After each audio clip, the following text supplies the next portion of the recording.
Brian. Rana. It's the last free feed of the year. Cause for celebration. It we did certainly it. is. We did it. We went through all of 2020, and which was a heck of a year. And we've given episodes every single week this year, Rana. Well, we've given free feed every week. And then we've given the rest of ourselves, we've left the rest of ourselves on the dance floor on the Patreon. There's nothing left. Not to mention we have closed down the disco. We started a bustling coffee business. We only started the business in June, by the way. That's 6 months. Can you believe that?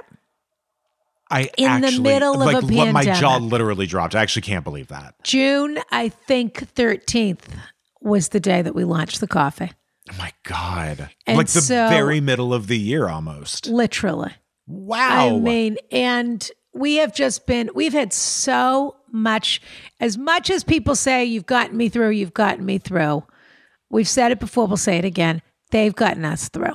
No kidding. Can you imagine? This is such a highlight of our weeks that we get to do this and answer questions and have some fun because, listen, we'll take it where we can get it too, and this has been it. And we get to feel like we're connected to this fabulous, larger community. It's and true. People have been so wonderful, and there's been a real feeling of camaraderie and community, and it's been a real blast. But at the same time, it's absolutely been a year where the most unimaginable things could have possibly taken. I mean, that is why today we are doing our Classic Cliffhangers episode, and we have decided volume 3 is only in 2020.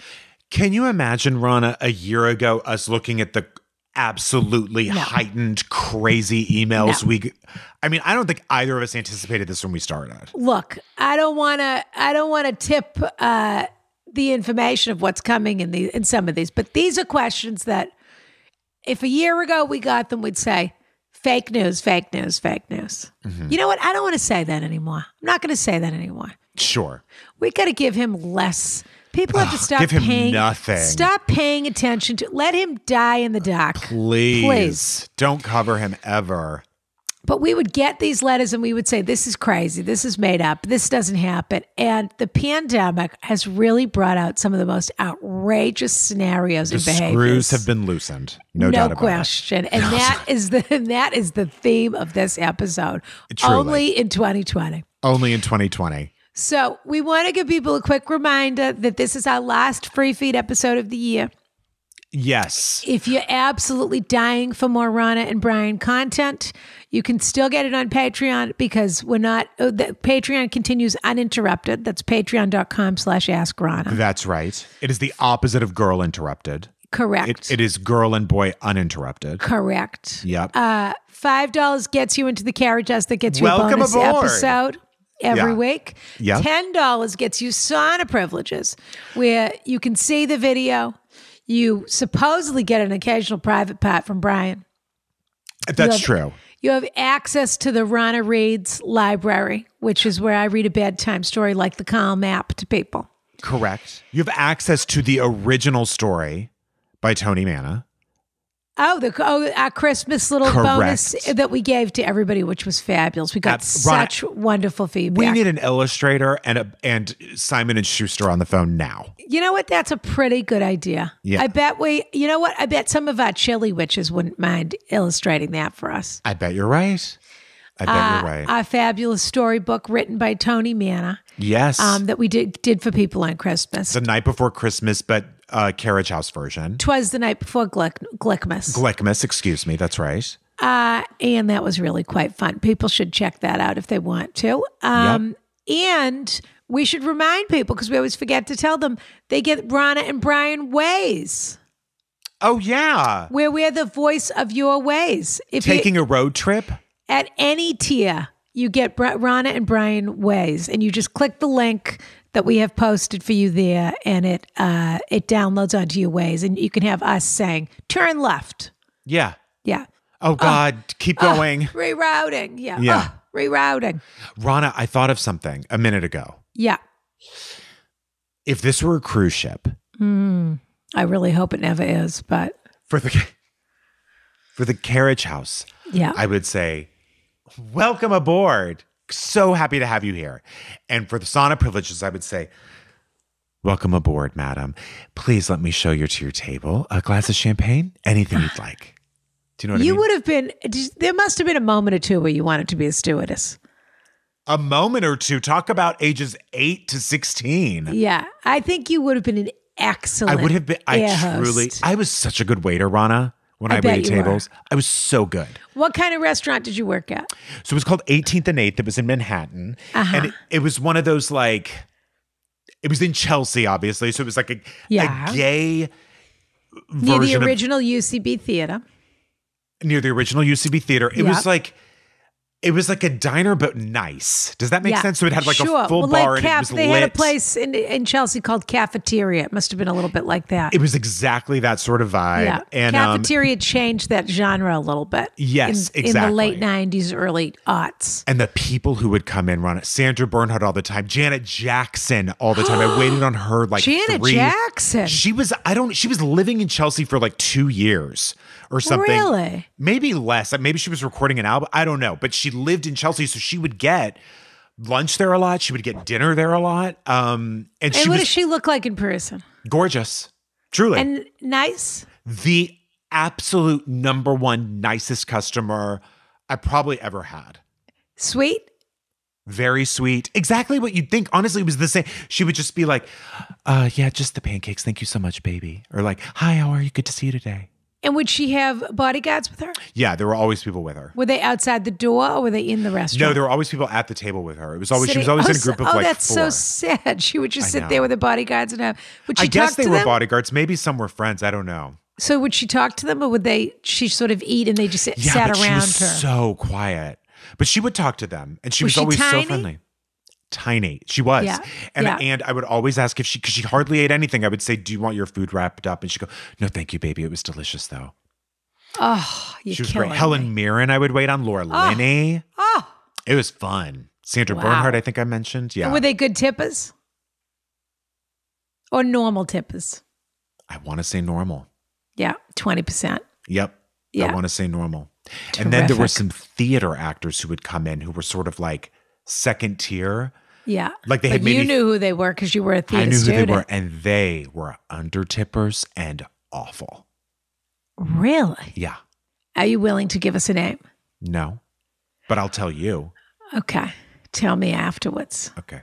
I really want to know. Wow. What a fantasy to be a young waiter in New York and wait on all those people. It was so fun. And also it was like, I had just moved there. So it was just also like I was living the dream. Completely. Living the dream.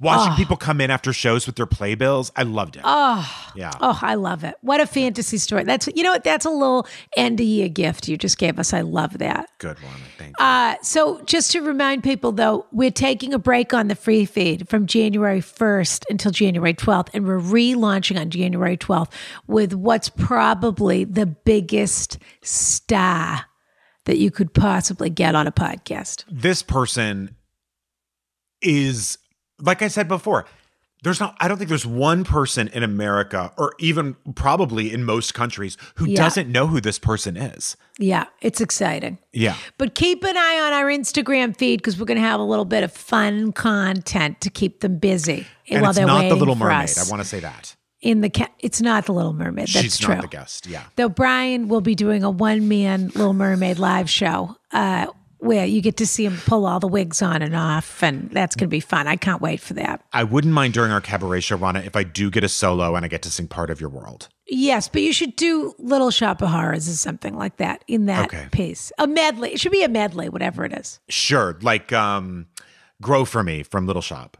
Yeah, or part of their world. I would like to see you do that. I think you do a great job at that. Thanks, Rana. I'll do a medley. You'll decide. I'll do a medley. Maybe it's a Disney medley. Maybe you do a Disney medley. Yeah. I love that. And then Cody Rigsby would love that. He's a big Disney fan. He has a Mickey Mouse tattoo on his arm. But I want everyone to know I'm going to do it very sincerely. I certainly hope so. Yeah. It's an audition. Every performance is an audition. That's right. Yep. The audition is, there's an expression. The audition is the job or something like that. Yeah, something The job like is that. the audition. The job is the audition, I think is what it is. You're supposed to do leave it all on the floor every time. That's right. And I will. People have until December 31st to order the Ronica Blend coffee, and then it is off the market. Limited. It has been such a hit. Honestly, the response has been overwhelming. Whether you bought it just to try it, whether you bought it and you loved it, whether you bought it to support the show. We cannot thank people enough. Truly. It has been so wonderful. And just to know that we can keep the lights on in the carriage house for another 4 days as a result of these sales. It's true. But truly, it was such an incredible response. And we cannot thank our fabulous audience enough. So we're raising our chocolate gelt martinis to all of you. Yeah. And I will tell people a little backdoor secret, which is that if the Ronica Blend is really your favorite, it's off the market. It's off the limited edition means limited edition. It's off the market. Yeah. It's like the Birkins, they burn the extras. Exactly. Yeah. If it's really your favorite, though, you can subscribe to it. And we have made an arrangement with the boys at Bixby where if they know you're going to get it for all the time, they're going to keep a little extra. They're going to make it. Are you sure you want to say this on the free feed, Rana? The free feed are the people that love the Ronica Blend. Let's be honest. It's a real free feed coffee. It's my favorite. And so if you want to keep getting it, you won't be able to buy a single bag like you can now. But what you will be able to do is subscribe to it. But you'd have to subscribe now. Yeah. Because it won't be on the website to subscribe after December 31st. But if you subscribe now, you can continue to get it. And I really, really, really, I've told people I'm taking a break and I'm resetting and I'm doing what I'm doing. So what I really, really, really, really don't want is to get a bunch of emails on January 1st. Don't do it. Say, oh, whoops, I forgot. Is it too late? Don't do it. The answer is yes. Okay. The elves close up the workshop on December 31st at midnight. That's right. So. And they take a break. We also want to thank our fabulous friends at Rare Tea Cellar who have been our sponsors this month of December. I just got a shipment in from them, Rana. Oh, I have gotten such incredible feedback from people on these gift baskets. They're gorgeous. People have been ordering them. The teas also are just absolutely incredible. The food is really one of a kind. Gorgeous. Yeah. So this is your last chance to make the home chef in your life feel like a Michelin star chef, as I like to say. That's right. And people have probably already used it. 20% off their first order with offer code Brian. That's right. BRYAN. BRYAN. Yeah. But we not can't. WHY, the letter Y. That BRWHYAN. Yeah. Brian. That'll be my autobiography. I can already see the cover. Yeah. Yeah. Or contemplative, yeah. So there we are. All right. So listen, everybody, put your feet up. Have a fabulous new year. Please be safe. If you're in Cleveland, don't go to the bars. Apparently, you can still go to the bars in Cleveland. Yeah, don't go. But we can't thank you enough. You are the ones that make this place special, and we just love being a part of it with you. So kiss, kiss, and on to our fabulous episode here. Definitely. Now, this first cliffhanger, I believe, and to remind people, we do the cliffhanger, we answer them on Patreon. They know the drill. Okay. Exactly. This is like a best of Patreon for the end of the year, except we're putting it on the free feed. There you go. Yeah. But the people who don't get, they only get to hear the question. They never get to hear the answer. So here on the free feed, they get the answers. Yeah. This first cliffhanger aired in our free feed episode with the one and only Peppermint. Miss Peppermint. Who was eating her breakfast during the episode. She was, but you know what? She was doing it really elegantly. I will say she was. That. She needed to. She's a pro. She needed to get her protein in and do a show, and she's an absolute professional. She knew when to take a bite, when not to. She was listening. Absolutely she was did. fabulous. Yeah. And she was in full hair and makeup and looked gorgeous. And she did. She was a blast to have on the show. Truly. She was very fun. So this, and the answer comes from Patreon episode 38. Frankly, I'm telling you right now, when we said only in 2020, you probably thought we were going to build these a little bit. Yeah. We have decided out of the gate to start with our absolute craziest question.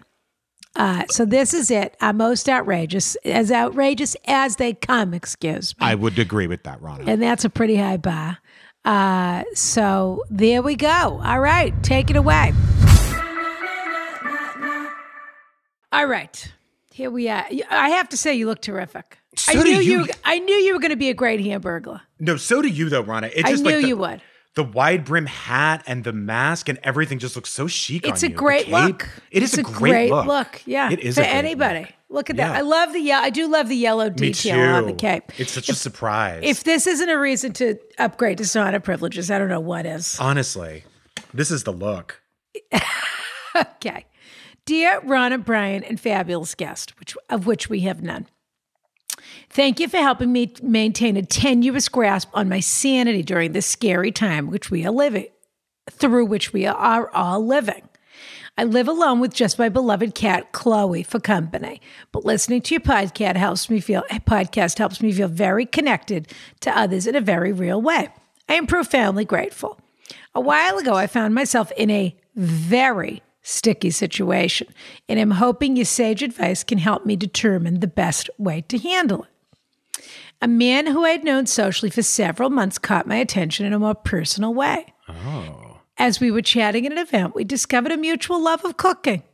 He is Italian, and as I enthused about eggplant parmesan, he offered to share his mother's recipe with me. He invited me to his house.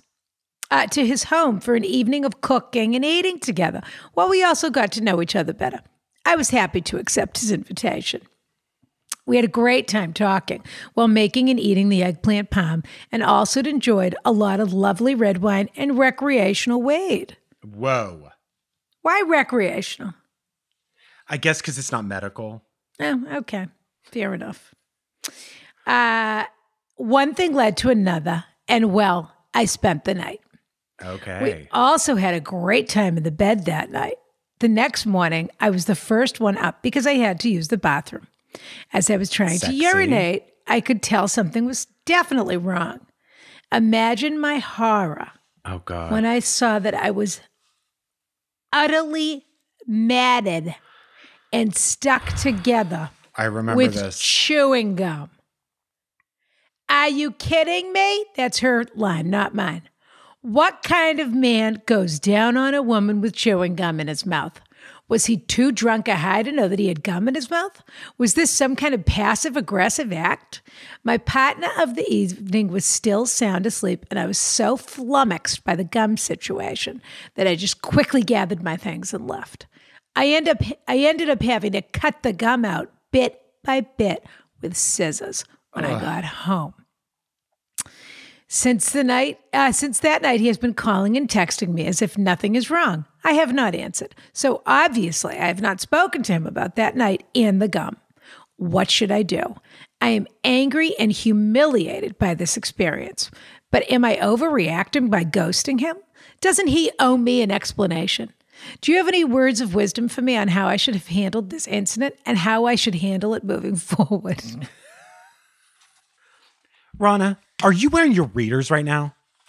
Of course. When did you put those on? They've been on the whole time. You didn't notice you them? Serious? I only just noticed.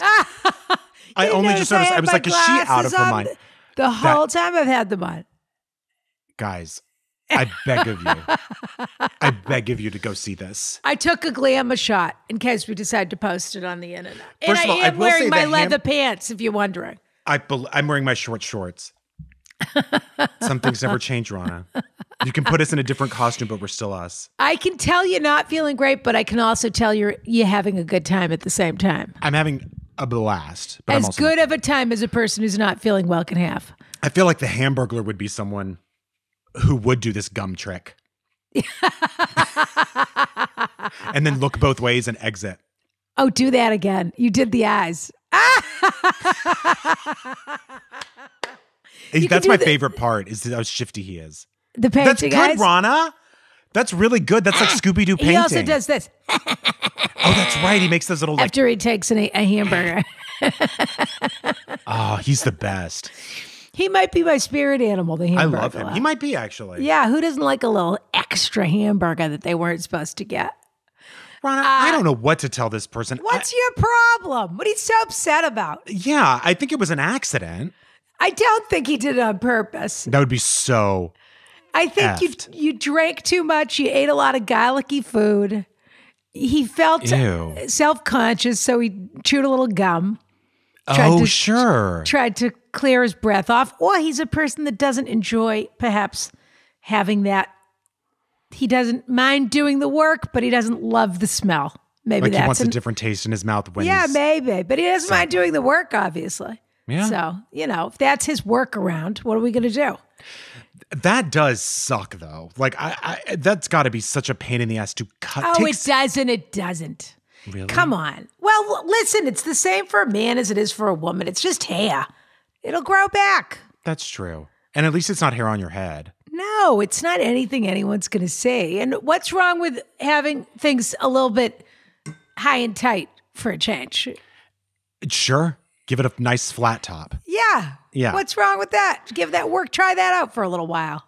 I was also going to say that the next time, just be careful if he asks you if you liked it last time, because he might have tried to test your limits fetish-wise to see if you liked that he put gum down there. He does not know this happened. Well, what do you think he thinks happened to the gum? He doesn't even know he chewed the gum. He had too much to drink. And so he doesn't even know this happened. And that's why he's texting her like nothing happened. Not because he thinks this is some kind of a cool kink to have. Yeah, you're right. Because that really just isn't. Doesn't know what happened. And when she tells him, he's going to be horrified. I can't even figure out what the kink would be because just that, I'm imagining her cutting her pubic hair right now. Look, if that's his thing, that he likes to chew gum while he goes to town or something, then maybe he's not the guy for you, and that's fine. But I don't think there's someone out there for him. I don't think that he thinks this happened. That's what I think. And you're never going to know unless you talk to him. But I mean, now you've ghosted him for a while, so it's gotten awkward. But I don't know. I probably would have said, "Are you aware of what happened last night?" Sure. What do you mean? Well, I had a lovely evening, and it was a lot of fun. But much to my surprise this morning, you left a little something. Yeah. In a place where it didn't belong. What do you mean? I felt like a 5th grade desk this morning. Were you chewing gum? Oh, whoops. Mm-hmm. Or, yeah, I love it. I love chewing gum. Keep a piece of juicy fruit in your underpants from now on. And just say you've done half the work for him. You could. They probably do make Wrigley's underpants. You know how they used to make all that branded Lifesavers underpants and things like that. So if that is his fetish and you decide to continue with him, you might look into getting a pair of those. Yeah, but I would say gum and getting gum caught in your hair down there is not a deal breaker unless it was on purpose, and then that's really hamburglarly and fucked up and nasty. I'm jealous of your cape, so I'm rearranging mine. Really? Yeah. You look I like great, the way Ron. yours is hanging that way, so I'm going to try and hang mine that way for a change. I really don't think he did this on purpose. But there's only one way to find out. I don't think, first of all, you should be angry and humiliated. I don't know what you're humiliated about. He didn't. I really don't think this was an act of humiliation. No, I don't either. I would be like, that would be really wild. You didn't wake up. I really don't believe he intentionally defaced you in some way. I just don't. I think he probably thought he just lost his gum if he thought about it at all. Yeah. That's what I think. I think he was just trying to, look, we don't know what the rest of the night was like, but it sounds like it was a lovely night. So I can't imagine that this is his weird thing that he does to humiliate women. But there's a real easy way to find out. And you're never going to know unless you talk to him. And if you had so much fun and he's a great cook, I don't know. To me, this is potentially just a funny story. You could also say you left out one of the ingredients when you told me about your mom's special pasta, and that's that she put bubble gum in her vagina before she cooked it. Rana, I'm not feeling well, and now you have me talking really gross. Me? What did I do? All I did was read a letter. I know, but you made me dress as the Hamburglar. And for someone who's not feeling well, you're really playing the character quite well. You're acting like a real Hamburglar. Thank you. I love that. I think it's worth going out with this guy rearranging your hat. I love the hat. I'm going to love it. You know what? It's actually close to I don't know. It's very there is something very chic about this hat. I'm not going to lie. Well, you're wearing it in a very Marlene Dietrich sort of way, yes. which I really enjoy. Yeah. Yeah. I'm wearing it more of a traditional caballero, slender gaucho. Man. Yeah. Gaucho, slender man. Yeah, that sort of thing. I really don't think this guy, really don't think this was intentional, but the only way you're going to know is, if you liked him enough and you think you might want to go out with him again, you could respond. And you could also say, look, I'm sorry I haven't been responding. I wasn't really, this is silly. I wasn't really sure what to do with this information. Yeah. But the morning I left your house, you left a little present for me in a place I didn't want it. And I guess I'm just wondering if that was intentional. Mm-hmm. And I have a feeling he's going to be so embarrassed. It's too bad she couldn't keep the gum in there. For what purpose? So he could come that back she and could get say, it? you left something the last time you were here. Here.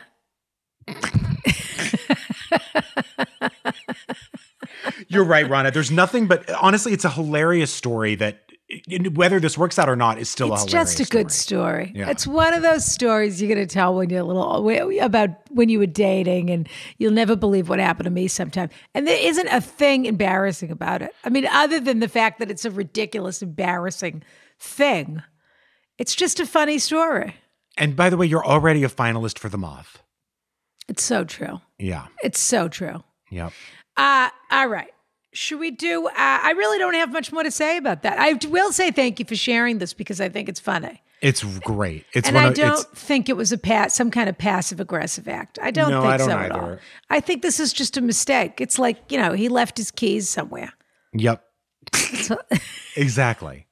Oops, I left my keys at your house. Now I have to go back. Maybe he thought it was her real mouth. Oh boy, he must have had, maybe it was medical marijuana, not recreational, and it was stronger.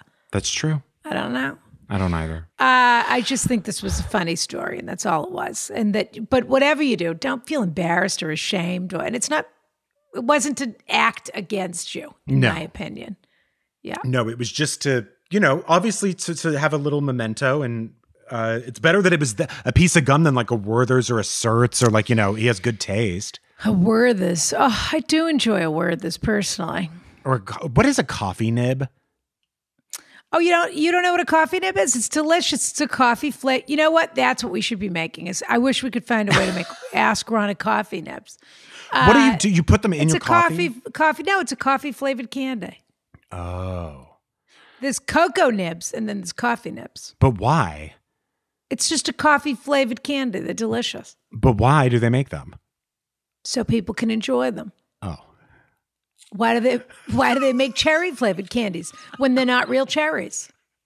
Good question. I see your point. Why do they make anything as flavored as a flavor? There has to be something in order for the flavor to come from somewhere. That's true. Good Why point. do they make lemon flavored candy? Because people enjoy the flavor of lemon. Do they though? Well, some people.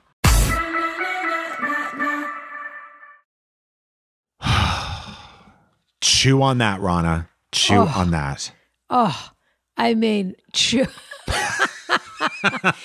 I still, I don't think she ever wrote back to us with a follow-up. I would love a follow-up on whether she ever got back in touch with this guy and whether there's been another lasagna night, another bolognese night between these two. I do love that ultimately our advice in one sentence would have been like, don't be so sensitive about someone leaving gum in your vagina. That was essentially what it was on. That was our opinion was, big deal. Someone left a little gum in your vagina. You're lucky they were there in the first place. Exactly. Especially during a pandemic. That was a crazy one. Oh, that is so funny. Now, Rana. That's so funny. Yeah. This next one comes from, I think this guy is like a total throwback to honestly, like a Clark Gable type. So cute. This was from episode 44 on Patreon on Free Feed. Free Feed 44. Yeah, and our guest was the inimitable Christian Brune of Canada, friend of Moose Musselman. Close associate of Moose Musselman, no question. Star of Orphan Black and Ready or Not. Yep. And this answer comes from Patreon episode 29. So obviously, everyone's been working from home. And as we see in this question, it has some benefits and it also has some honest to God drawbacks. This is well, first of all, I want to say anyone that gets the chance to have a roll in the hay with Christian Brune would be crazy not to take it. I completely agree, Rana. He to me is like a Barrymore. He is just, especially in the cold Canadian winter. Yep.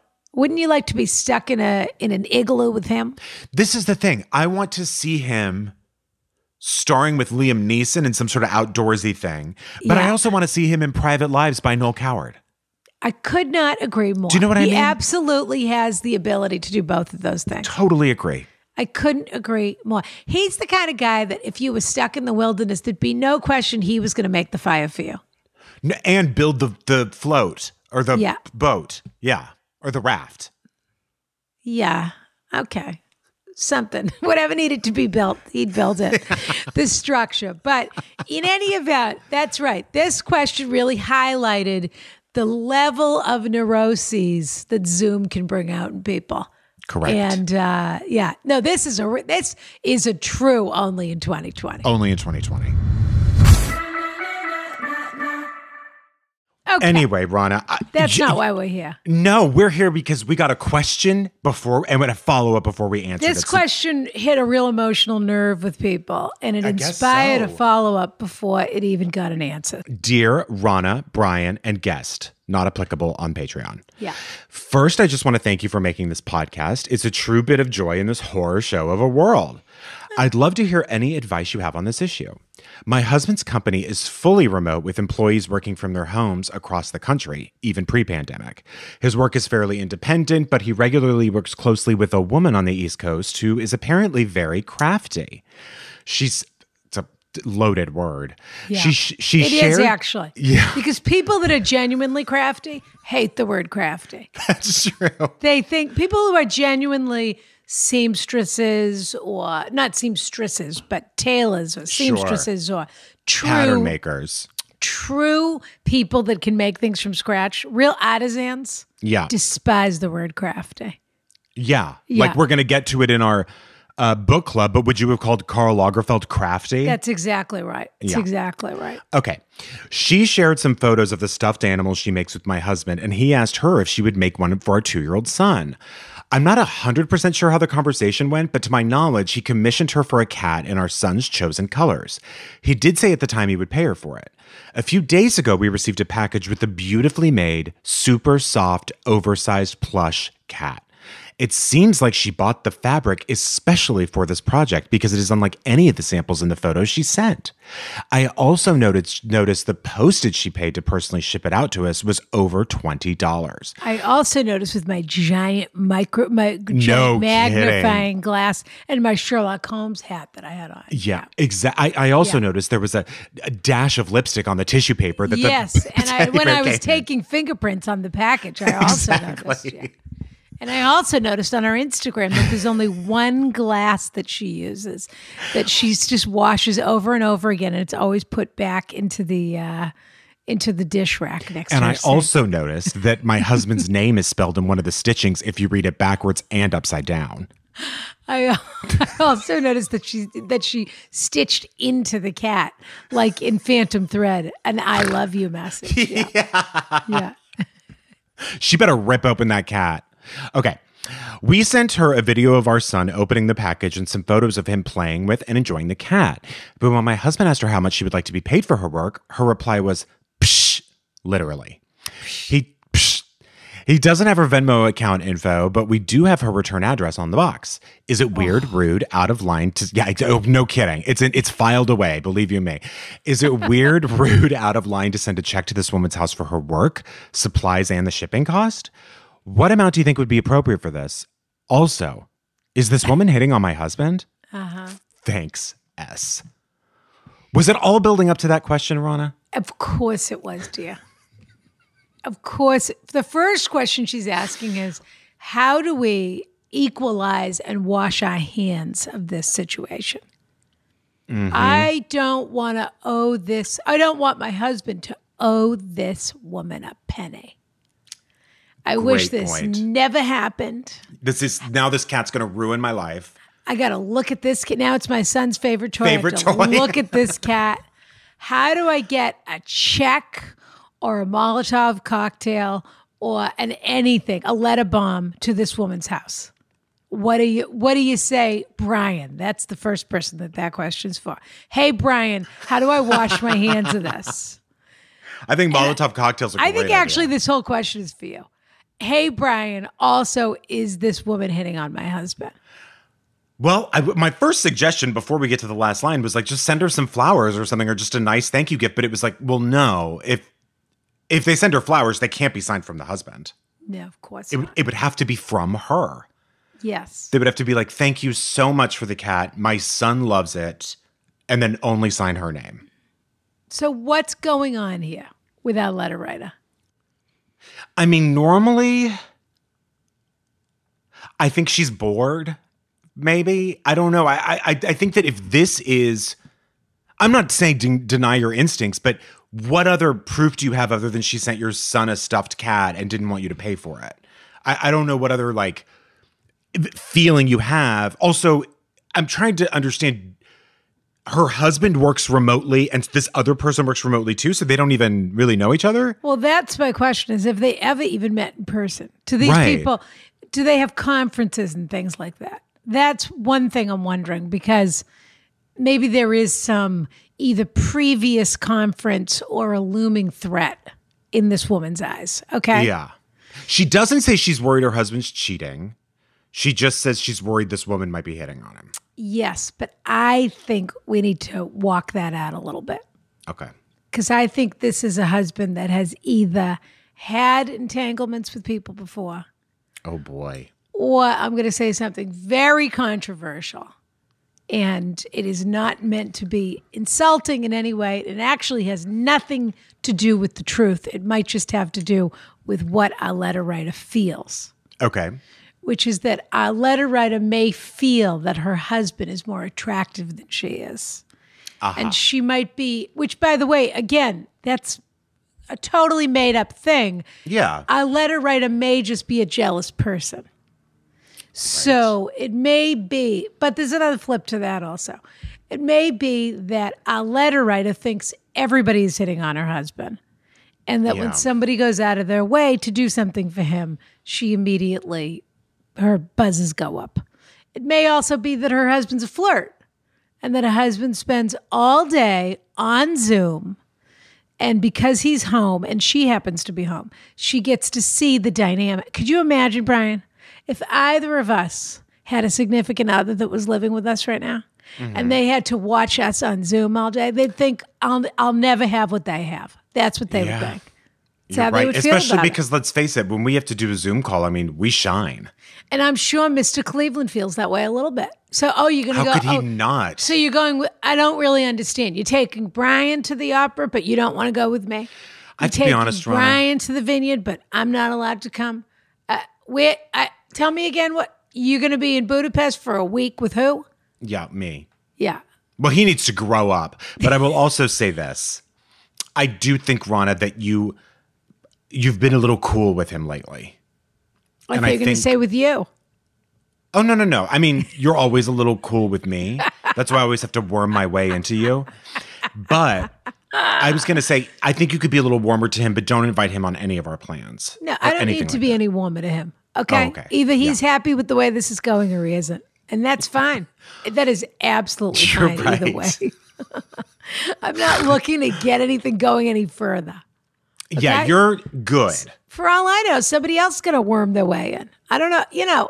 That's true. Everyone wants a piece. I'm not looking to get tied down right now. Okay?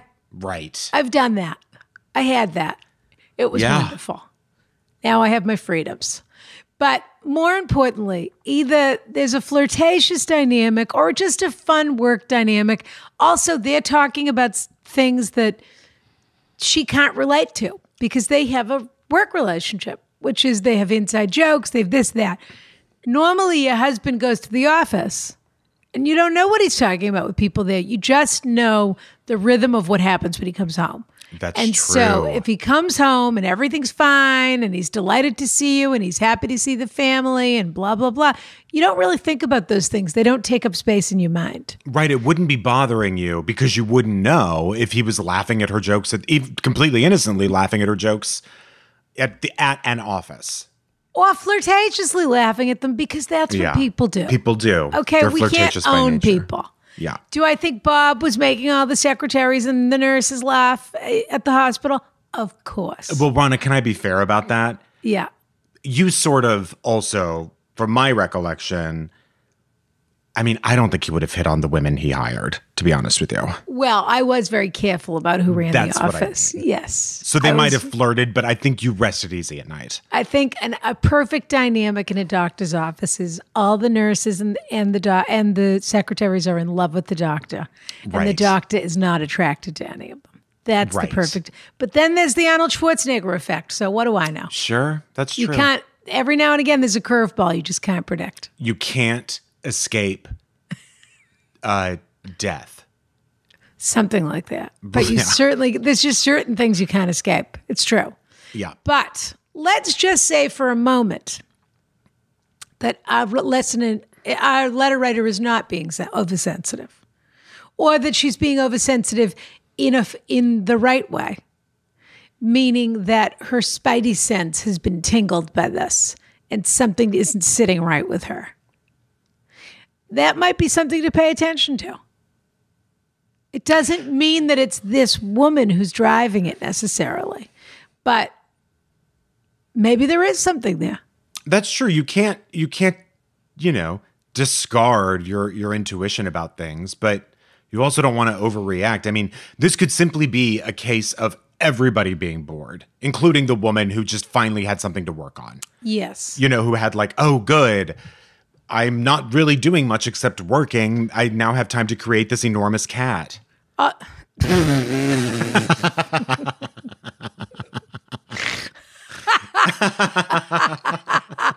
big is this cat? I'd love a picture.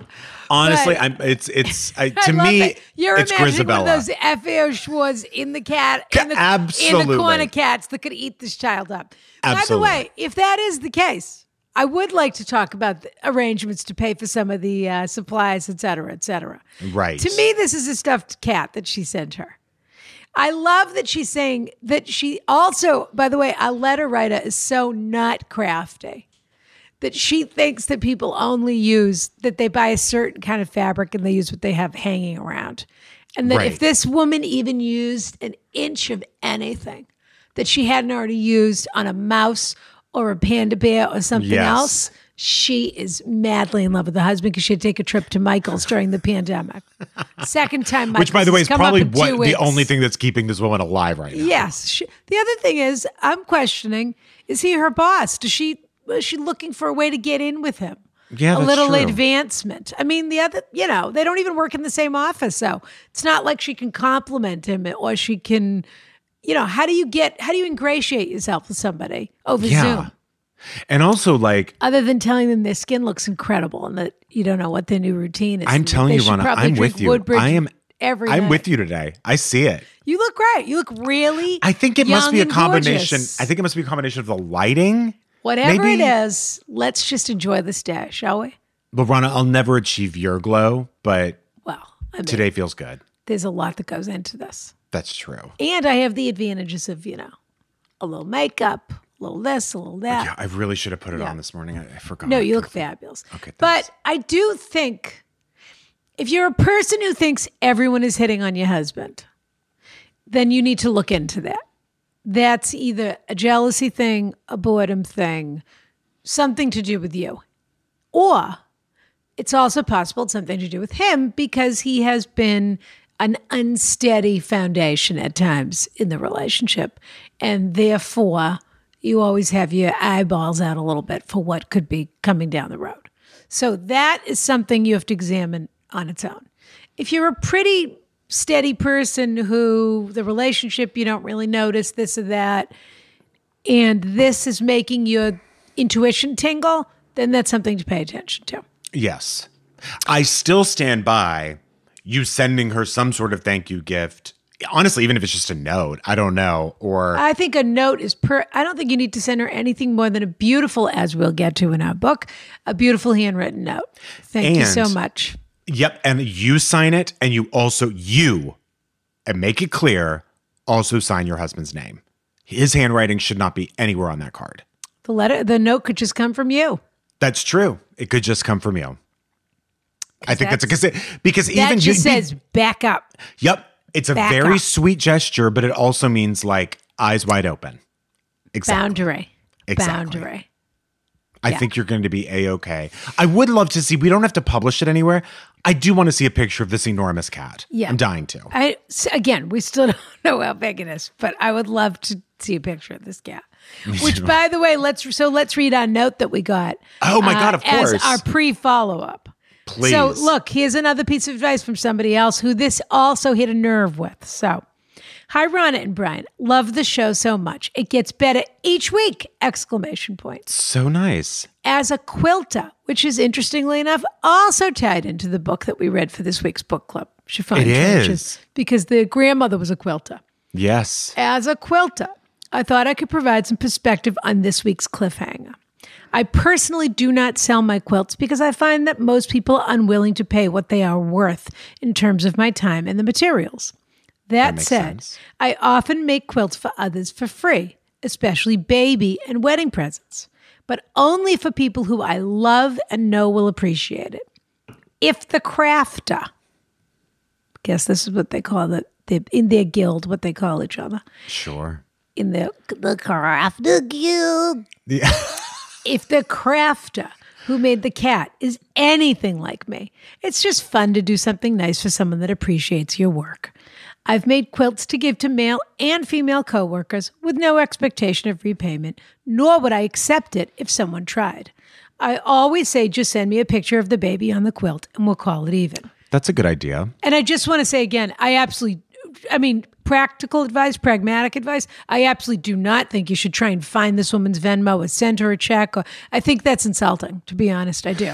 It's a gift. I do too, because I actually think this woman, Jill, who just wrote the follow-up, is dead on. That those things are, if you really wanted to pay a good price for those. They're priceless. That's exactly right. They're They're heirlooms priceless. and they're priceless. And they're priceless. Also, there are different ways that people express their appreciation also, this is a woman. There's a certain amount of you want to be flattered if this is what you do. So you send it to somebody and you want them to say, you want it to be gorgeous. Appreciated. Yes, this is, you worked hard and you want your art to be appreciated. I do have to say, says Jill. Oh, yes. Okay. As someone who was left by her husband for his coworker this past December, I'd say that if she has reasons for alarm bells to go off, she should trust her gut. I didn't trust mine for too long, but I eventually rooted out the cheetah and threw him out. Please never stop this podcast. It got me through a very, in all caps, tough winter. Kiss, kiss, Jill. Jill, my heart goes out to you. That is a scandal. And I do have to say this also. And actually, this bounces off that. Not only sent her a picture of the baby with the cat.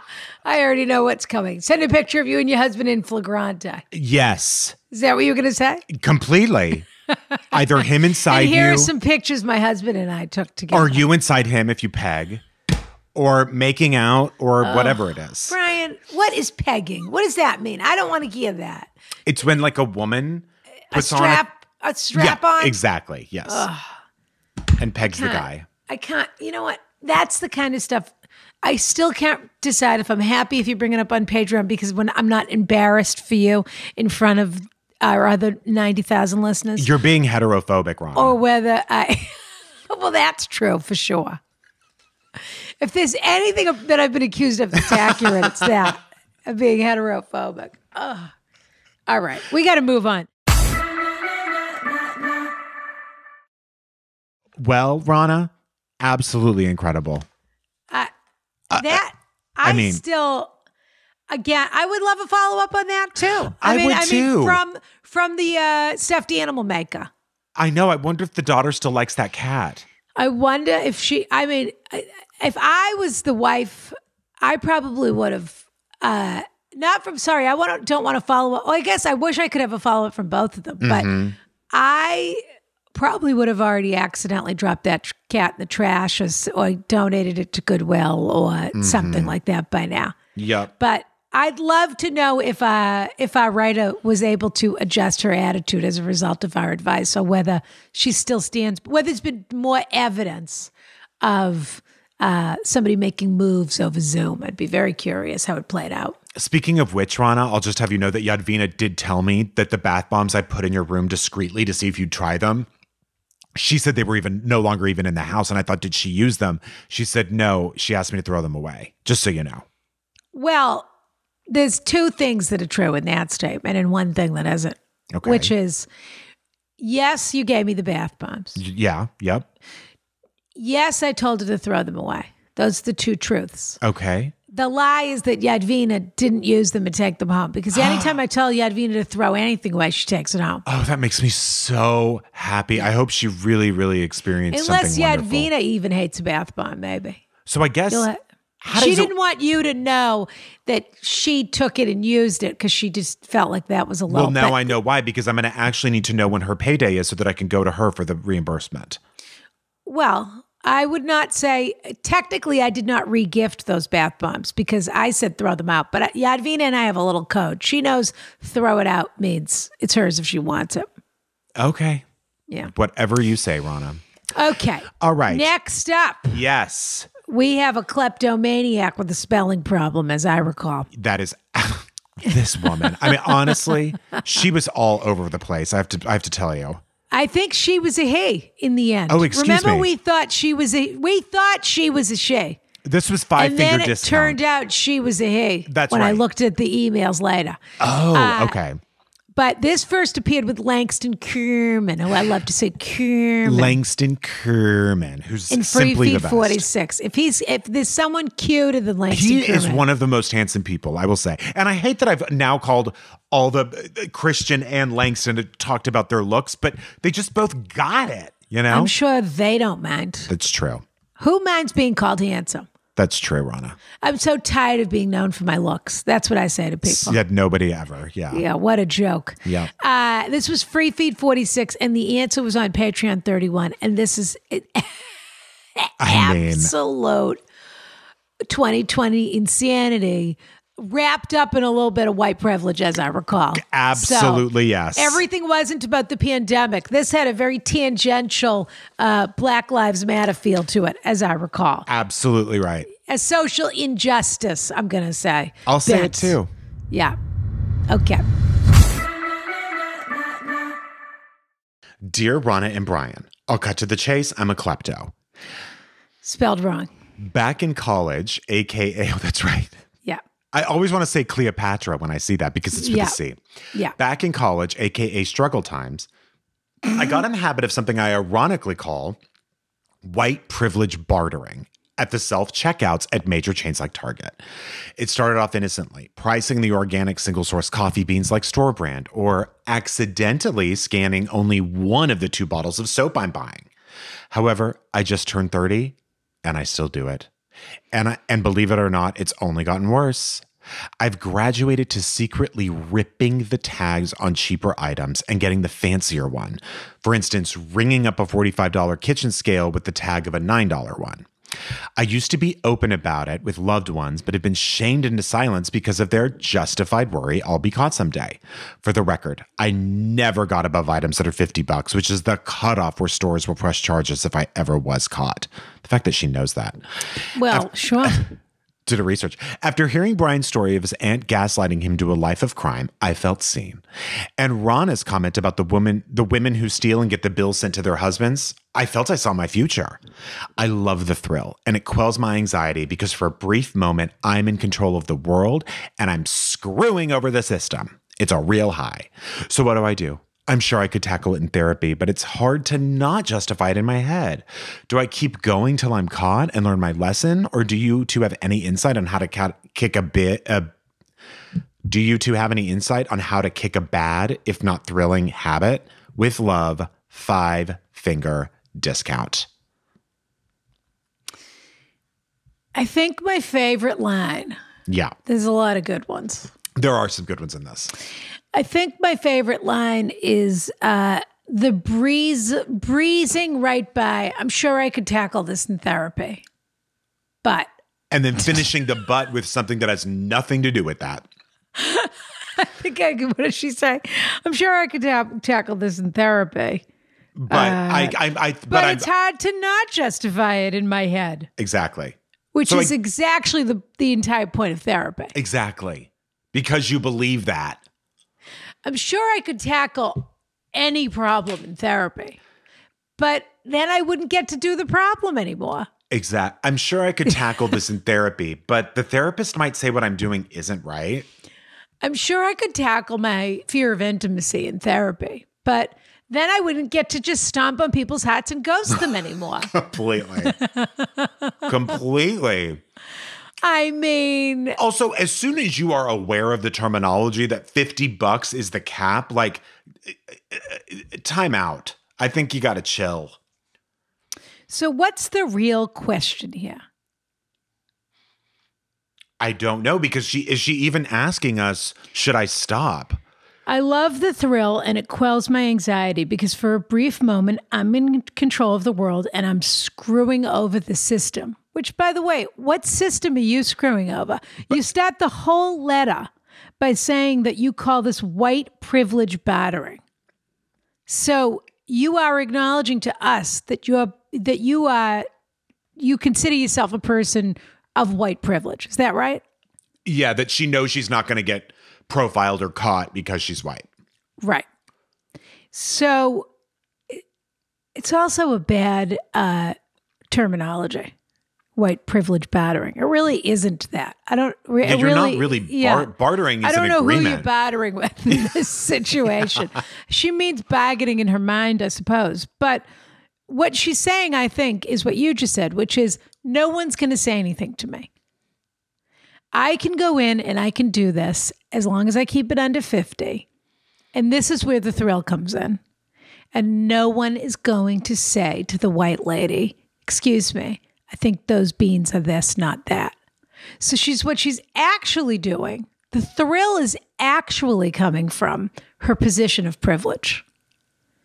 The thrill that's the gas in this tank, that runs this car, is that she knows that society is constructed in such a way that she can get away. I mean, of course, this is the thrill of shoplifting, is I'm going to walk in and I'm going to see what I can do, or of any con where you dare someone to actually call out what is happening in the moment, as opposed to manipulating their either place in society or their predilections or their personalities, so that, we're not talking about pickpocketing. We're talking about somebody who premeditated. Yes, and who engages you in a con because they know you are susceptible to what they're going to do. And listen, and he or she, I can't remember what, but they walk in. I think it's a she. I think it's a she. Yeah. Oh, I just assumed it was a she. Maybe I'm wrong, but this feels like a woman to me. She walks in. I mean, she calls it out in herself. She's just clearly self-aware and that she knows how this system works and that she's not going to be followed throughout the store and all of this. And yet she knows that. And honestly, it means something to her because she knows she can get away with it. So she's aware of, like, I don't know, the permission that her whiteness brings, which is also odd. Well, maybe that's a way for her. By the way, I assumed this was a woman, but I really don't know. But maybe this is a way for them to snap out of this. Maybe because really what needs to change here, if anything, I mean, first of all, let's just say what we're going to say here. You're a thief, okay? Right. And by the way, you're not going to bring down a corporate system, like $35 at a time. No, those are all lies that you tell yourself. Just like it's a lie that you tell yourself that this is something that you need to feel a little bit better. Yeah, because you're also you're also still buying things from that system. You are a thief. That's the first thing that you need to understand. No matter what your little tricks and bargains and what you tell yourself. And at first it was fun and da-da-da-da-da. And of course, and it's mischievous. And of course people do this. But it is stealing. So let's just say that, first of all. Right. Maybe if you're able to see, you're not bothering me by eating your bar, Brian. I'm sorry, I have 2 more bites left. You are just like a kid in class. You just tried to pretend you weren't eating snack in class when you're not. You know what? Right. It's the first day of school. You're right. And your mother didn't send you to school with breakfast, so you had to eat a bar in the middle of class. You had to have a Nature Valley granola bar in the middle of class. Ugh. If I never eat one of those again, I'm A-okay. Worst. The worst. You know you're in trouble when their best flavor is honey. Could not agree more. Could not agree more. The peanut butter in a desperate, desperate pinch. Because they put the peanut butter layer on top. Yeah. Anyway. Mm-hmm. Maybe if you're able to see that the only reason that you have a permission to behave this way is because society is constructed in an unfair way. And if you're able to see, let's say, I'm going to assume that this is the thing that you do, that's sort of your dirty little secret. And then the rest of the time, you're living your life in a very stand-up manner. And I'm mostly going to assume that because you're a member of the Carriage House. And anyone who's in the Carriage House with us is one of our friends. That's right. And in general, and I say, actually, somebody commented about Maria, who wrote in about her charity. Yes. The last time. Yep, I remember. And I commented back on the boards and I said, you know what? Let's give Maria a little bit of a break.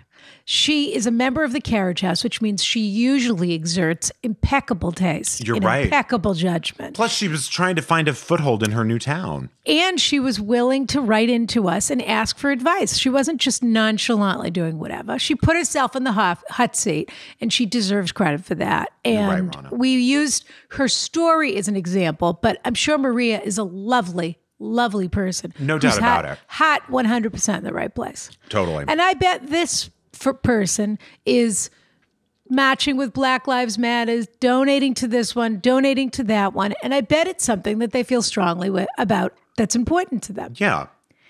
But if you're going to live in a time where you're going to acknowledge your place in the system, which is a big part of what has been the national conversation right now, which is, what am I either doing in my daily life or how am I benefiting from a system in my daily life that contributes to the fact that we're still stuck in this moment, if that makes any sense. It does. Well, what you're doing is you are exerting your white privilege, as you say, your word, in order to get what you want. But it's not because you're screwing over the company. It's because society isn't willing to look at you as a white person and say you're a thief. They're not criminalizing you. Yeah. And you're taking advantage of that. But what you're really doing, you're not sticking it to society in any way. This isn't moving the ball forward in any way. You're just stealing because it gives you a thrill.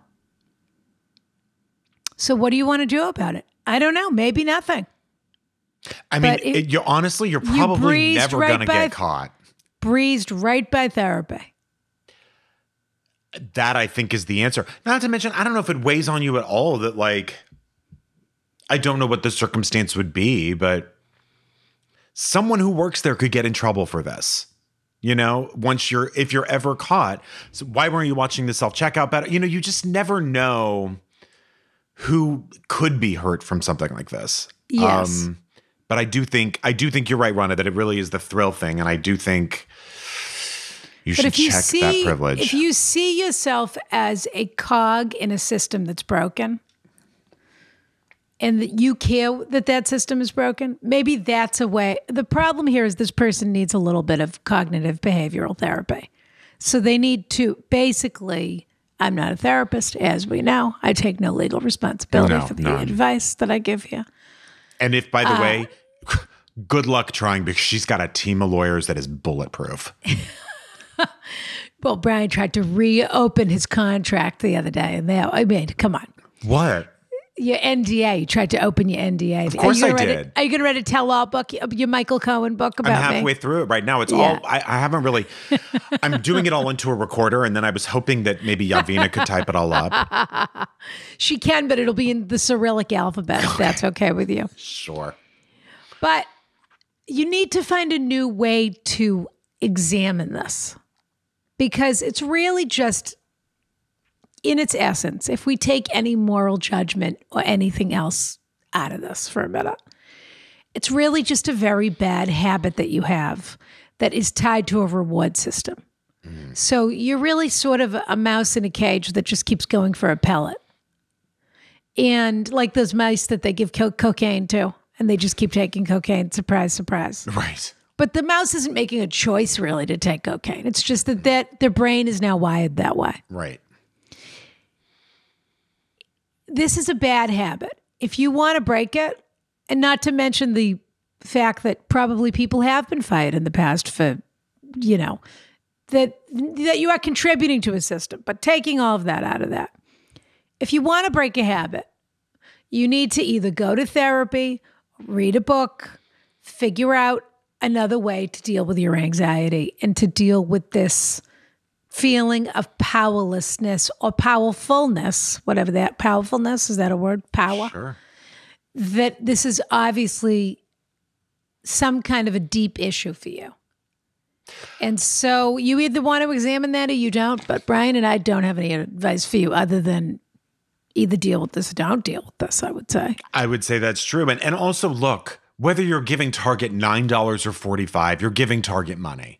Well, so that justification, you can throw it right away. Right, yeah. And they're giving you a head of lettuce and a tube of toothpaste. That's right.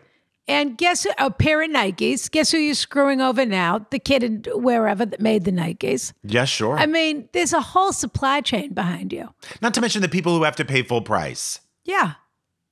Well, and the other thing is, I mean, you could just be getting extra bucks for free. That's true.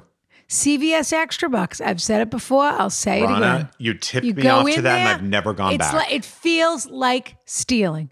You go in there, you only buy what's available. You buy $200 worth of toilet paper or whatever, and you get it for $100. And you go get into coupon hacking. Stealing. No, and watch the numbers go down. I don't know. You're right. I think this is about a charge. This is about they're never going to catch me. They're not going to say anything. Right. This is a total charge that this person is getting off of this. Just don't break into people's homes or anything and get a charge that way. But if it's really a habit, if it's not getting any better and it's a habit you want to break. I don't think you're going to get caught, by the way. And it sounds like you do have a therapist. The most important thing you can do, and it'll be a tough session, but also what's the big deal? It's just a secret. Though they say their family has talked to them, don't they? I think she said something, or they said something like that. I used to open up about it with loved ones, but have been shamed into silence because of their justified worry I'll someday get caught. Yeah, go get a, join DOS from Nexium. That'll give you a thrill. Okay. There we are. I don't really have, I'm going to be accused of not being too sympathetic to this letter writer. And it's hard to be sympathetic with her. I will say, this is what I will say. She's clearly self-aware.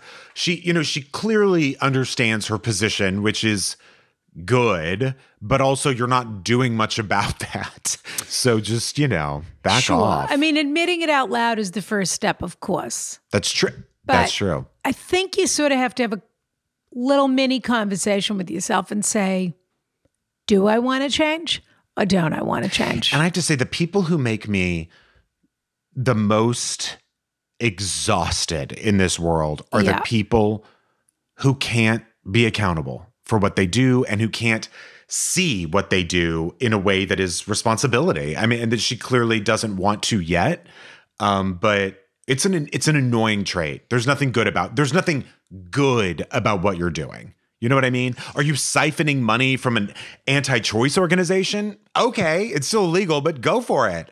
This is your marking down things at Target because you know you can. Yeah, I think it's just an old problem. It's something she's been doing or he, whoever, for a long, long time. And it's a coping mechanism, and it's enough already. Get into gambling. You're turning, but it's a bit like gambling. Yeah. And you're turning 30, or you're 30. So it's enough. Don't take that medication for restless leg syndrome. Doesn't work. It does work, Rana, but get this. What is it? I heard of This American Life. I forget the name of the medication. It makes you a gambling addict. Okay. You cannot get enough. We're going to need a link. You got it. Now, isn't that so interesting? Because restless leg itself, I'm sure there's a physiological this and that, but the actual feeling of it is like being a gambler at the table. Edge of your seat. What am I going to do next? What am I going to do next? What am I going to do next? I need something. I need something. I need something. That's the feeling of it. Yeah. So, but then you just think, if I could just get this leg to stop moving. And you get the leg to stop moving, and then your brain goes off and so then it activates the actual physicalization of the thing. People have lost everything from that. I also want to say there was an article in the New Yorker. I think this is the article from 2008, maybe. I was looking it up while you were reading that. This might be the one. Or there was another one, which basically they did a huge article. I think this is it. It's called Stop Thief from August 25th, 2008. Okay. And it was all about, what do they call that? There's a word for that. They call it, instead of calling it theft, they call it loss prevention. Oh. Okay. Oh, yes. Yes. Okay. So instead of calling it shoplifting or anti-shoplifting, they call it loss prevention. Got it. And this article goes deep into how much money these major corporations lose in a year. Oh, do they lose a lot? I mean, millions and millions and millions. Wow.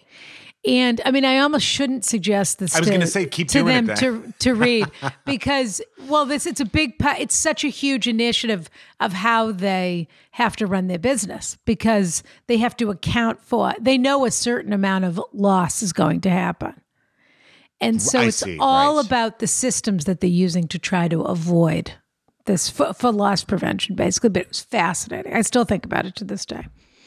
Check that out then. That sounds so pretty yeah. good. That's Stop probably Thief. It's probably more of a guidebook for this person than it is something that's going to help them feel bad about it. But then maybe you should read the guidebook and be like, everyone does this. Fuck that. You're 30, dear.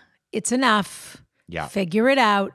And figure out what the root of it is and figure out where that powerlessness came from and find something else to deal with your anxiety or grow up. Tatum O'Neal stopped shooting up when her daughter saw her doing it and understood what she was doing. That's just a little anecdote. No comment. Yeah. Sure. So I would say to this person, worst case, have a kid. I've seen those two out together. Remember when Ryan O'Neal hit on Tatum at Farrah's funeral? Do I remember? It's one of my favorite stories ever. Me too. At her funeral. What a piece of work. Wow. Okay. Yeah. Okay. Rana, how would you like to be stuck in a room with that person? I think I've been stuck in a room with that person for about, how long has this been going on? I've been stuck in a carriage house with that person. You know what? You're not wrong. I did identify a little bit with 5 Finger Discount. But I'm glad that there was some honesty there because I do feel like this was a year for self-reflection and it was time we all came clean about things. Yes. And I think that good things can come from that unless you're a criminal. And then who knows? I do. I have to be fair and say we do experience a fair amount of catharsis in the carriage house. There's a lot of catharsis. And there are people who, when they know they can write to us anonymously, really will tell us a few things that I hope to God they don't tell anyone else in their life. That's true. There is a little post-secret about it. Yeah. Post-secret. Oh, remember post-secret. Yeah. So there we are.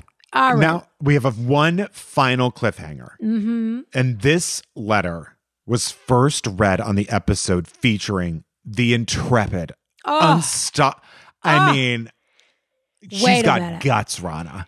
If people have not already, they need to go right back onto Twitter, right back. All you need to do is Google Clarissa Wood and Navalny, Navalny, or just Clarissa Wood. It was on her feed too, so you can get it there. Is this coming back from maternity leave with a bang? No kidding. She and Bellingcat, which is a sort of like ProPublica here.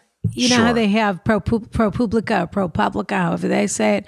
And also Frontline, that same sort of organization where they do that real in-depth, excellent reporting. Yeah. And Clarissa teamed up with them, and they went after the absolute thugs who poisoned Navalny, who was really the most prominent member of the resistance movement, shall we say, in Russia, and a very handsome guy, if you ask me. There we go. He's very Russian, which I don't normally go for, but he's really got something. Sure. Even after being poisoned. And it turned out he maintained his vitality even after being poisoned, which is really saying something. Yeah. And it turned out they poisoned him with a Negrana. Excuse me. Yeah. Well, they offered him, it's very funny. They just messed up the ingredients, Rana. Well, somebody said to them, he ordered a Bloody Mary.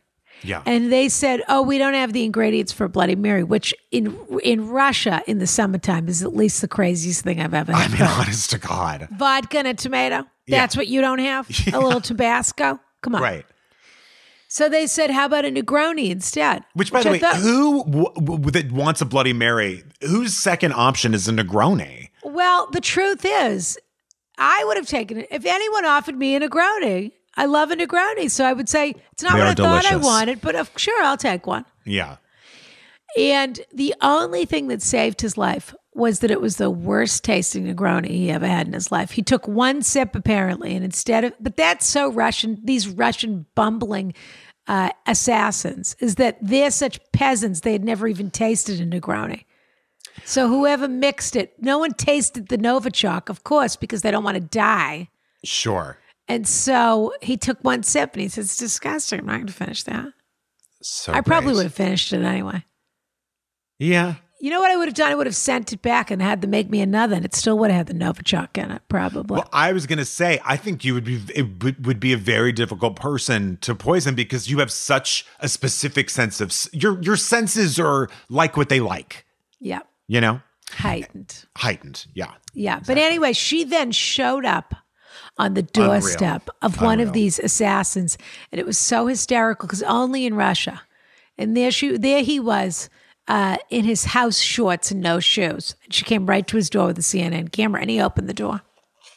It's a terrific clip. People should watch it. Unbelievable. Okay. This was on the answer. Do you think she ever thinks of me, Rana? Clarissa? Yeah. I do. I think when she's thinking to herself, when was the last time I had a great time and a great laugh? She thinks about you. That's what I think. I think about her. She would love to have a drink with us in London. She's a lot of fun. Well, from what I remember, she specifically invited you for a drink in London. Everyone knows if they invite me, they're inviting us. Everyone knows it. Everyone knows it. And also, they don't want to presume you're a big star on 911. They don't want to presume that you're available to just have a drink with them. I'm too big for Ronna Glickman and Clarissa Ward. Said nobody ever. They assume I've got nothing to do because I'm just some old lady who has a podcast. You're an actual star. You're running an empire, Ronna. That doesn't translate to fame and adoration, dear. Okay? Okay, ask Oprah. If it does or doesn't. Oh, ask Oprah. Okay. Yeah, okay. Ask Oprah. She pushed some oat milk latte for $18 for Meghan Markle and she's upset about it. And I, of course, want to try it now. I got to say, Ronna, before we get to this last one, I do love your relationship with Oprah in that you really do love her, and she also kind of drives you a little nuts.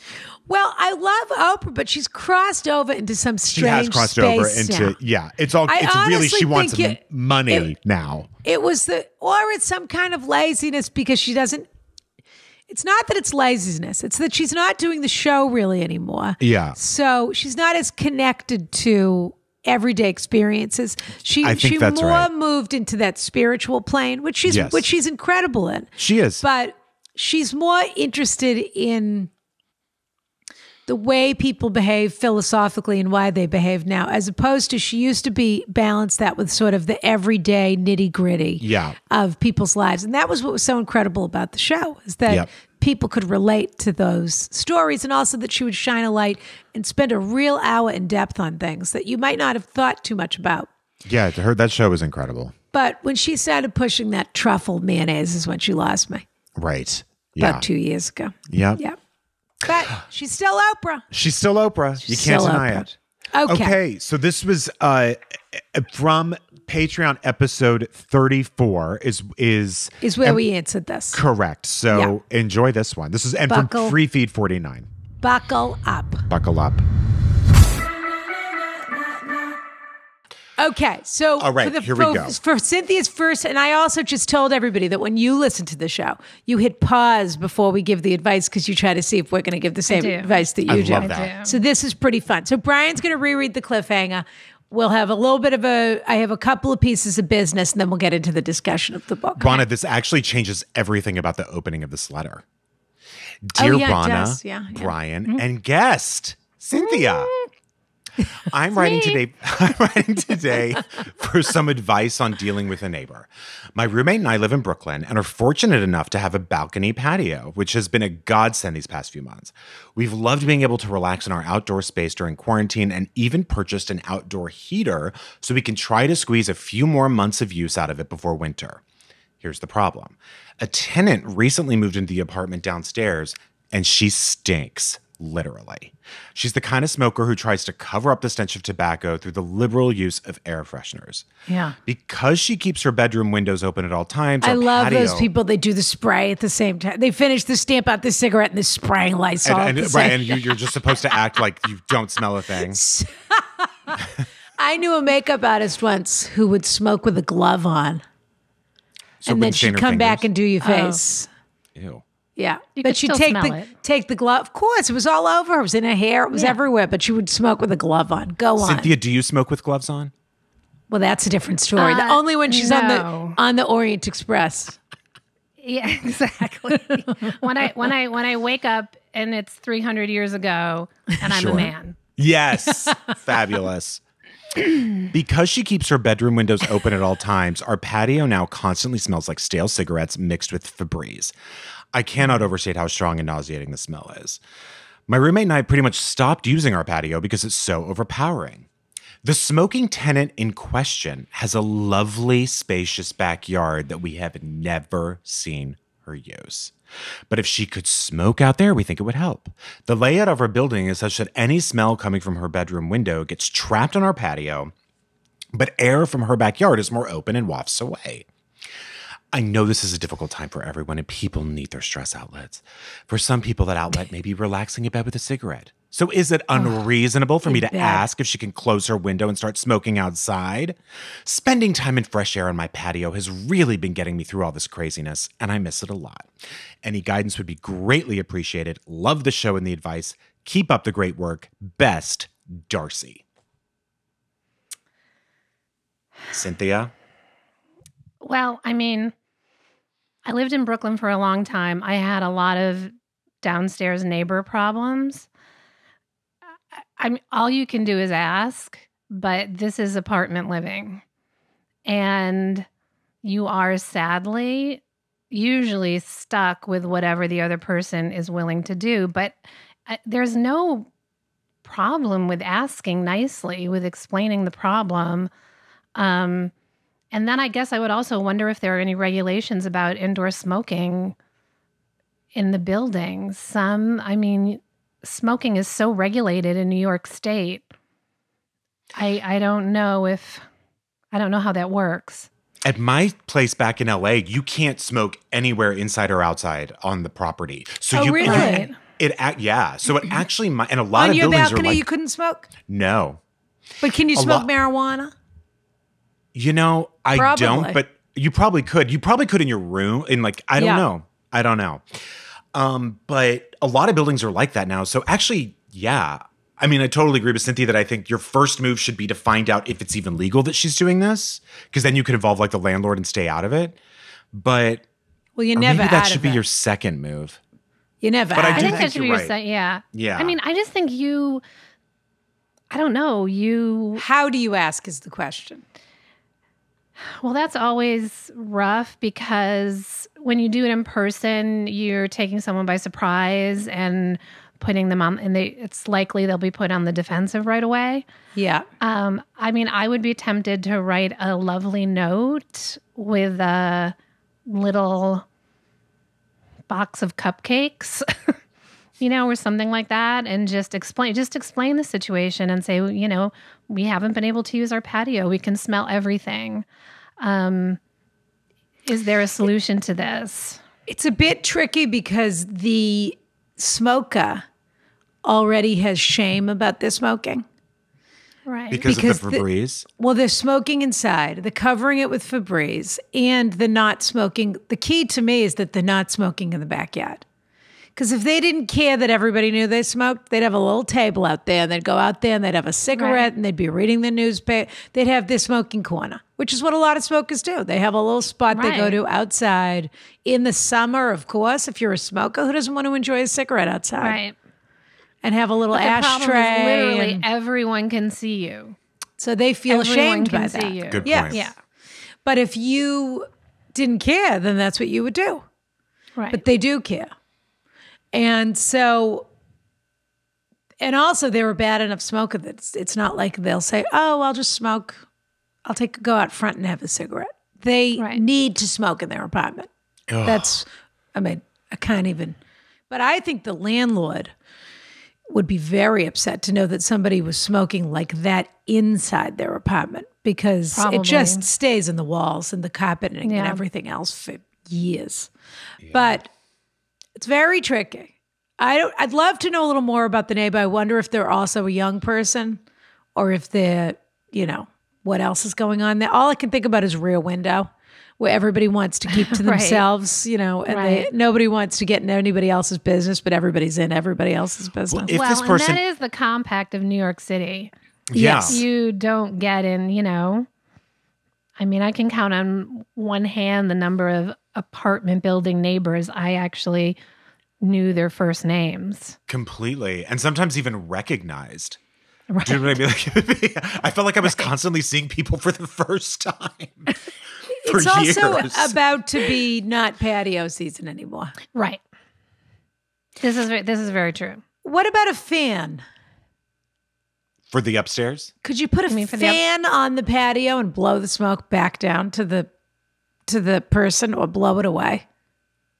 Yeah, I don't exactly understand what's happening. So the window is below their patio. I don't think they really have a patio. I think they have a balcony. I think it's like a redone brownstone, or maybe it's one of these modern buildings. But basically, the person on the ground floor has a garden apartment, so they have they have a little outdoor space, and then above them, so that person is either coming outside and smoking where they have privacy under the overhang of the balcony above it, or they're smoking inside the house, opening the door, and the smell is coming up, and it's absolutely nauseating. Of course, it is. It's disgusting. I'm starting to wonder if maybe the first step is finding out what the building regulations are, talking to the landlord, and because the landlord could knock on the door and say, we can smell smoke coming from your apartment. Yes, exactly. Right. As opposed to the people upstairs. The landlord can also us. say, like, we've had several complaints about the smoking indoors. Yeah. Yeah. I mean, I think that because this is, even if it's well received, I feel if you do it by a letter or something, I do think that this downstairs neighbor, he or she will stop until they don't want to. And then they'll just do it again. Do you know what I mean? It might work for a week or two, but I think that's right. The person you have to have the real conversation with is either the landlord or the property manager, whoever that is. Right. And you need to say to them, this is a delicate issue. We're not sure what to do, but so-and-so, we can smell. I mean, it's so bad. We don't want to embarrass anyone. We don't want to make someone feel bad, but we're not able to use, there is also, especially with what's going on right now in New York City, there is also an opportunity to say, we can't use a part of our patio. And that's why we took the apartment. What do you think about a little rent renegotiate? Like, people are renegotiating their rents. That's true. You have an actual valid loss of use. I mean, you know, I wouldn't go into this in a hostile, threatening way, but just no one wants anyone to be dissatisfied with their apartment right now. We're all, you know, chances are we're all going to be stuck inside back again for a while. Yeah. And winter is coming, and we like to be able to sit outside on a nice sunny morning and have a cup of coffee. Yeah. Yeah. I think it's best in the landlord's hands because also, as you mentioned at the very beginning, it is just otherwise that really is just city living. And unfortunately, if it's all legal, if it's all above board, right. And if this person ignores your advice, your only really recourse is to either get fans or make that place better for you, or you would have also, to find a place. They can smoke in a lot of other places. You can't sit outside on your balcony in a lot of other places. And maybe there can even be some sort of like between these hours. Here are the hours. I mean, forget I even said that. That's I think you just have to say we can smell it. It's coming through. We don't feel like we can use that balcony. Yeah. I was just thinking about the time that I had a downstairs neighbor who wanted me to keep my 2 toddlers out of the living room between the hours of 6 and 9 a.m. on Saturdays and Sunday mornings. Oh my God. Out of the living room.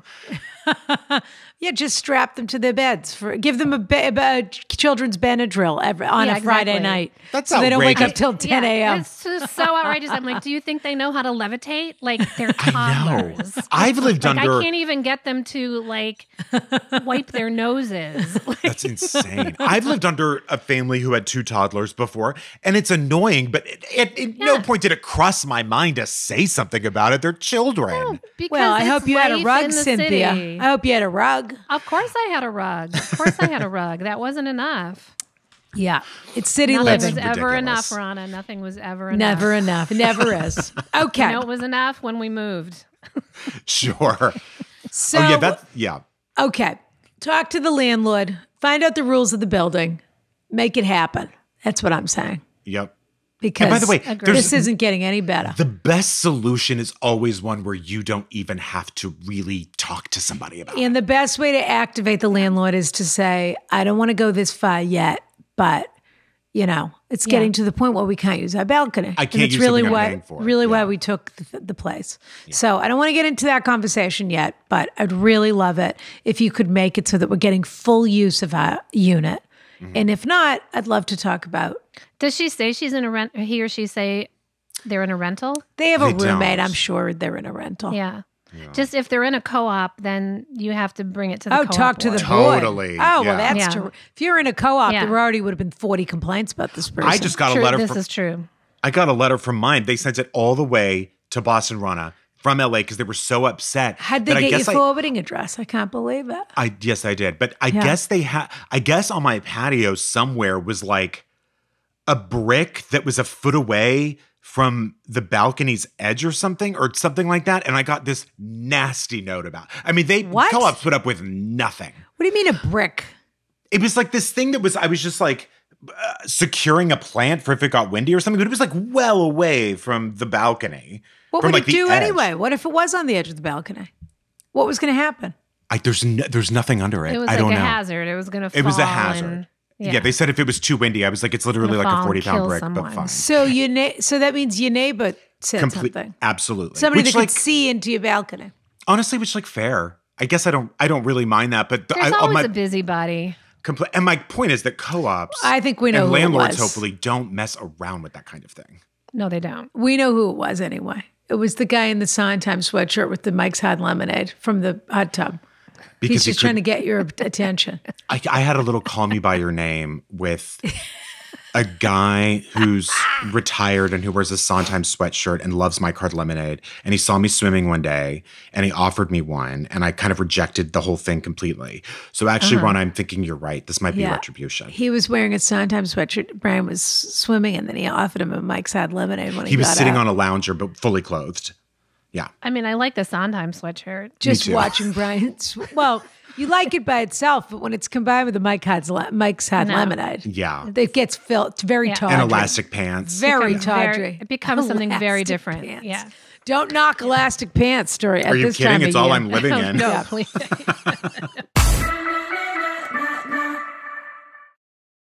Rana, I have to say, there's nothing I love more than a cigarette smoker. Yeah. But I just don't like the smell of stale smoke coming in. We like cigarette smokers on film. And getting revenge. That's right. On film, getting revenge. Because we don't have to smell it when we're watching them. Correct.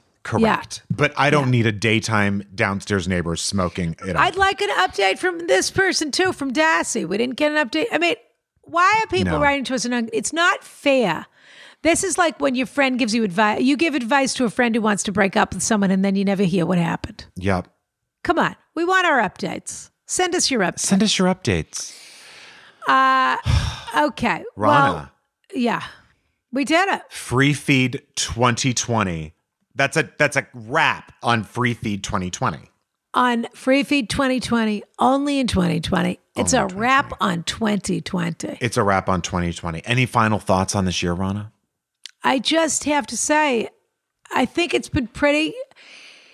We have to always look for the silver linings. And so, as much as we've all felt fenced in and claustrophobic and, started out loving Zoom and then hating its guts and then, not wanting to look at another screen as long as we live, et cetera, et cetera.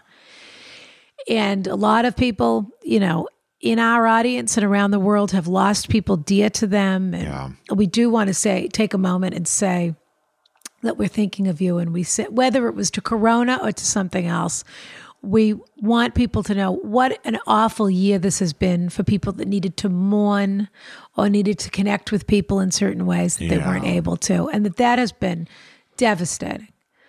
But I always think, and I talk about this often when we talk about grief from time to time, I always think the silver lining of that is that pain or that adversity, hopefully, makes us realize how important those things are to us and that we cherish them. I do think it's going to be funny. The day after the vaccine, everyone gets the vaccine, we hit herd immunity. I think life is going to go exactly back to where it was before all of this. Which is so upsetting.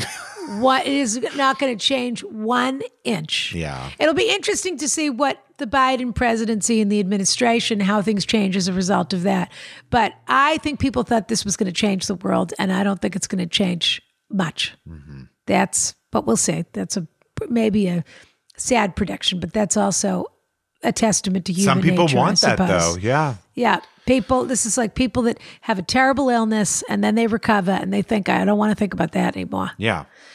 But I do think there's been that silver lining that people have taken time for self-reflection. They've taken stock of who's important to them in their lives. They've done a little work on themselves and realized where their touchy points are. They've gone over the accounting and made sure that everyone's getting paid what they need to get paid and making sure that everyone's getting paid back for produce and all that sort of thing. Yeah, making sure that the correct people are Venmo'd, making sure that, that we're keeping tabs on every ounce of behavior and every ounce of reconsidering some of my money-making ideas, like just making sure that everyone.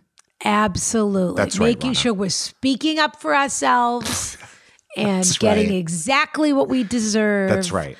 And that we're not taking advantage in any way. That's right.